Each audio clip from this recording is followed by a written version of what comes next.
Friends, কি খবৰ? আশা কৰোঁ সকলো ভালে আছে। আজি আকৌ এটা ৰেচিপি লৈ আহিছোঁ, লোকেল চিকেনৰ ৰেচিপি। চিম্পলভাৱে তৈয়াৰ কৰিছোঁ। আহক চাওঁচোন কেনেকৈ তৈয়াৰ কৰিছোঁ।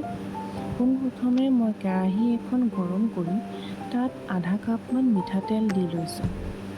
তেলখিনি যেতিয়া গৰম হৈ আহিছে তাত তেজপাত, এলাচি আৰু ডালচেনি দি অলপমান ভাজি লৈছোঁ।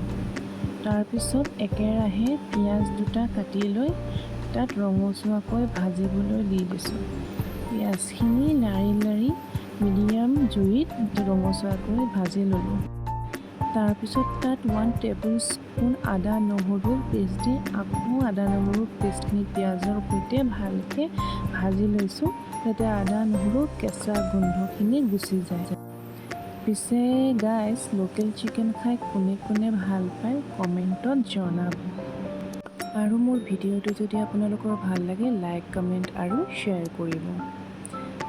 এয়া আদা নহৰু পেষ্টখিনি ভাজি লৈ মই ইয়াতে হালধি গুড়ি এচামুচ, জলকীয়া গুড়ি এচামুচ, ধনিয়া গুড়ি এচামুচ আৰু জিৰা গুড়ি এচামুচ দি আকৌ ভালকৈ মিডিয়াম জুইত ভাজি ল'লোঁ।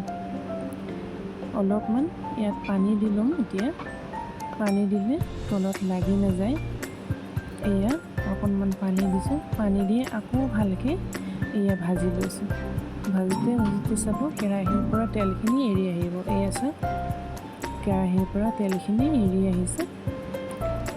এই প্ৰচেছতে মই এতিয়া এয়া চাওক, এতিয়া মই আকৌ চিকেনখিনি, যোনখিনি লোকেল চিকেন ধুই ৰাখিছোঁ, চিকেনখিনি ইয়াত ঢালি দিম। চিকেনখিনি ঢালি ভালকৈ মছলাৰ সৈতে মিক্স কৰি দিম। মিক্স কৰাৰ পিছত এই প্ৰচেছটো মই কিন্তু পূৰা জুই দি লৈছোঁ, হাই ফ্লেমতে কৰিছোঁ। এতিয়া সোৱাদ অনুসৰি নিমখ দি দিছোঁ। মই নিমখখিনি দিবলৈ ষ্টাৰ্টিঙত পাহৰি গৈছোঁ। আপোনালোকে ষ্টাৰ্টিঙতে দিব পাৰে, যেতিয়া পিঁয়াজখিনি ভাজিব তেতিয়াই দিব পাৰে। এতিয়া এয়া হৈ গৈছে। এতিয়া মই ঢাকোন লগাই দিম 15 বা আধা ঘণ্টাৰ কাৰণে। আৰু জুইখিনি একেবাৰে মই কম জুইত দি দিছোঁ। এয়া আধা ঘণ্টাৰ পিছত চিকেনখিনি চাওক কি ধুনীয়াকৈ সিজি আহিছে।